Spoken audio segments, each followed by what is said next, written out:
Your body is awake, but your mind has already traveled far beyond this morning. Before your feet touch the floor, you have rehearsed the conversation going badly, the message remaining unanswered, the result you fear receiving. 10 imagined disasters have risen before one real moment has asked anything of you. Perhaps your chest feels tight. Perhaps your jaw is clenched, your thoughts circling an unfinished conversation or trying to interpret someone's silence. Perhaps nothing has happened yet, and still your body is bracing as though everything has. This is exhausting. And if this is where you are, hear this gently. You are not failing because you came to prayer anxious. Turning toward God while your thoughts are still racing is an act of courage. You do not have to become calm before you are welcomed into His presence. So pause here, loosen your shoulders, unclench your hands, let your breath slow without forcing it.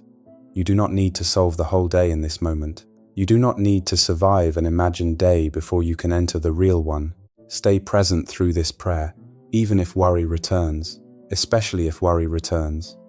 Together, we will ask a simple and necessary question. What does faithfulness require of you today?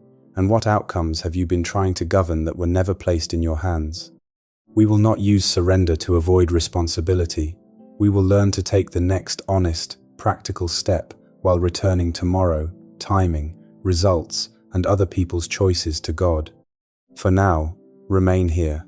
God meets you in this moment, not in every future your fear can invent. And as your breathing settles, notice the question beneath the tension. What is all this anxious rehearsal trying to protect you from? It may be trying to protect you from being caught unprepared.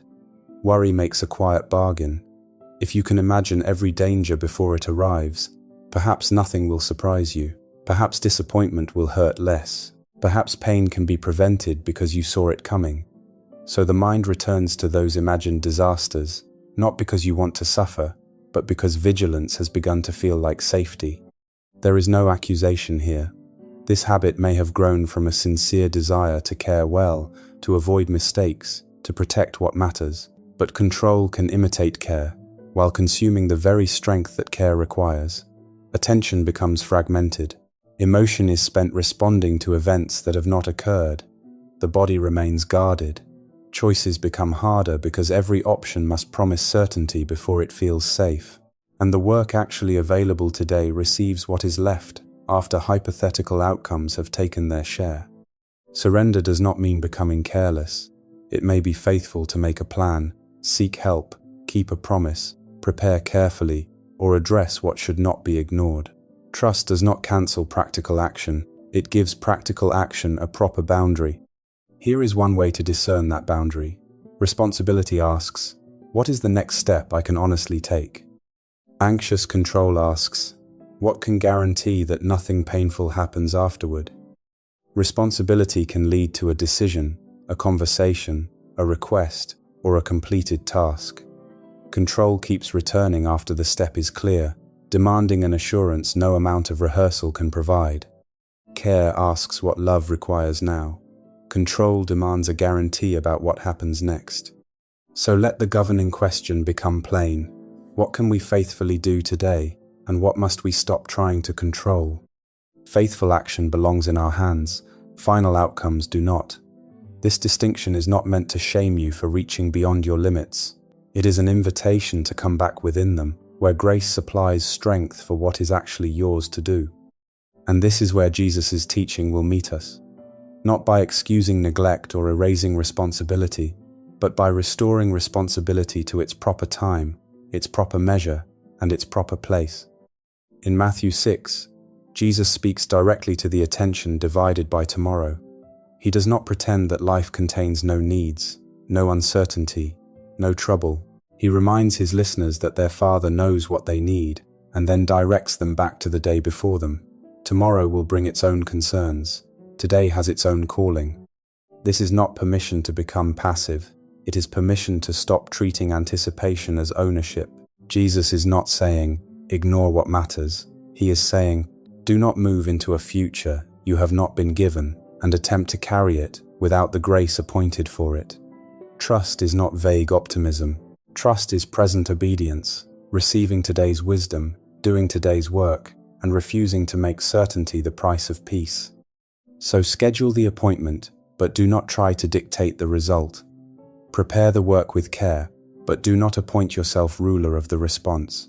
Apologize sincerely, but do not make your rest depend upon whether another person softens. Make the budget, count honestly, adjust wisely, but do not demand knowledge of every expense the future may contain. Do you see the boundary? Preparation is faithful when it serves what is presently yours to steward. It becomes anxious control when it reaches beyond action and insists upon securing the ending. Jesus narrows the anxious horizon, not to make your life smaller, but to return your strength to the place where obedience is possible. When a concern rises, ask 2 questions. Is there a faithful action available now? If there is, take it with humility and care. Then ask, is the remaining fear asking for action, or is it asking for certainty? Action may belong to you, certainty often does not. This is how responsibility returns to its rightful limits. Do what truth requires. Do what wisdom makes clear. Do what love asks of you today. Then entrust to God the result, the response, the timing, and every consequence beyond your reach. You can act faithfully in the present, without claiming ownership of the future. And still, the anxious thought may return. It may return after the decision, after the preparation, even after you have released it once. So what can you do each time it comes back? Paul gives us a pattern, not another round of rumination, but prayer, specific petition, and thanksgiving. Correct understanding does not always quiet the mind at once. You may know what belongs to today and still feel fear. Circle back to the same unanswered question. Philippians 4 meets us there. Paul gives recurring concern a direction. Bring it into prayer, name the request, join that request with thanksgiving, and receive God's peace as a guard over the inner life. Notice the movement. First, name what is troubling you without disguising it. Bring it to God instead of carrying it silently. Make the petition specific. Ask for the wisdom, courage, provision, patience, or help you need. Then give thanks, not because the danger is imaginary, not because the outcome is settled. Thanksgiving remembers what fear forgets. God has been faithful, God is near, and God remains trustworthy while the answer is unknown. Suppose the concern says, I am afraid I will not have what I need when the moment comes. Prayer makes that fear honest before God.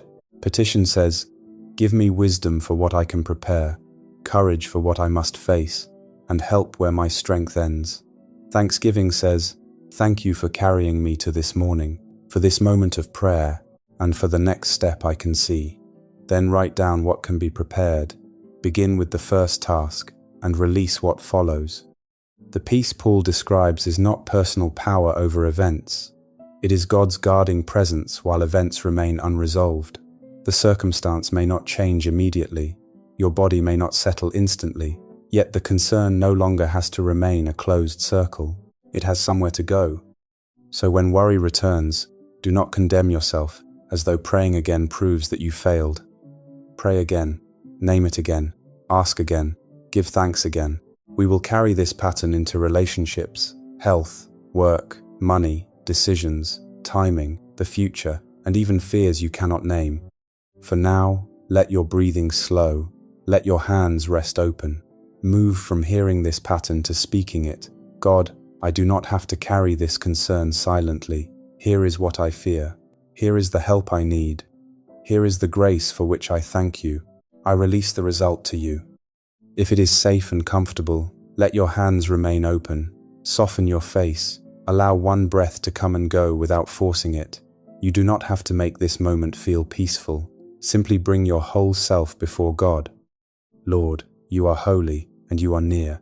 Nothing in my mind is hidden from you. Nothing in my body escapes your compassionate attention. You see the thoughts still moving, the tension still lingering, the questions I cannot settle, and you receive me here. Before the day is organized, before the anxiety is resolved, before I know how everything will turn out. I confess that I have treated constant vigilance as protection. I have tried to manage responses, timing, and outcomes that exceed my authority. I have carried this as though never relaxing could keep everything from falling apart. I bring that effort to you without excuse, but also without shame. Thank you for meeting honesty with mercy, not rejection. Thank you that I do not have to hide my fear or perform calmness to be welcomed. Thank you for the grace already present in this unfinished morning.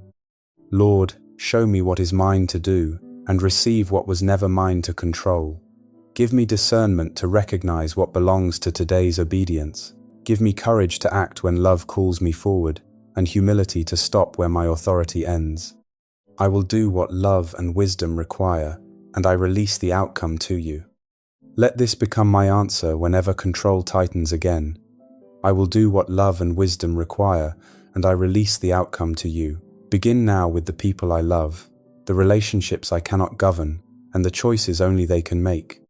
Lord, I bring before you the people I carried into this morning, the child I cannot protect from every consequence, the spouse I cannot fully understand, the parent whose needs concern me, the friend who feels distant, the co-worker whose decision affects me, the person whose silence has awakened fear. I name them quietly before you now. You know each one completely, even where I do not. I confess my temptation to monitor every change, repeat what I have already said, anticipate every mistake, and search every word or silence for signs of what may happen next. I have sometimes treated constant worry as proof that I love deeply, yet love does not become more faithful by assuming authority it was never given. Show me the loving action that remains available. Teach me to listen well. Help me speak truth gently, apologize where I have caused harm, keep a healthy boundary where wisdom requires it, offer practical help without making myself responsible for everything, and pray consistently without using prayer to disguise another attempt at control. I can love faithfully, but I cannot live another person's life or command their response. I cannot determine when they will understand. I cannot choose what they will choose. I cannot arrange every turn their path will take. Their response, their timing, their understanding, their decisions, and the full course of their life belong beyond my reach. Teach me to love without gripping, to care without hovering, to speak without forcing, and to wait without inventing conclusions. Teach me when to move closer with compassion and when to step back with humility. Keep my tenderness from becoming pressure. Keep my concern from becoming intrusion. Let my love be honest, steady, and free from the demand to secure an ending. Thank you for the dignity you have given each person and for the limits you have placed within every relationship. Thank you that your attention does not weaken when mine must rest. You see what I cannot see. You are present in places I cannot enter. I entrust each named person to your wisdom and care. I will do what love and wisdom require, and I release the outcome to you. And now, Lord, carry this same surrender into the tension still held in my body and into the work, finances, and decisions waiting within this day. Lord, teach me to steward my body without asking it to tell me the whole future. Give me courage to notice what is happening honestly, to seek appropriate help, to attend the appointment, and to follow wise care. Keep me from minimizing what needs attention, and keep me from treating every sensation as a verdict. Give me grace for the next action, and free me from trying to manufacture the diagnosis, the recovery timeline, or the result. Bring this same steadiness into my work and study. Give me focus to prepare what can be prepared, communicate clearly, submit what is ready, serve with integrity, and correct mistakes without hiding from them. Let diligence be an offering, not an attempt to control every judgment. Approval, selection, promotion, evaluation, and the opinions of others are not mine to command. Give me grace for the next action, and free me from trying to manufacture the outcome. Meet me also in the reality of money.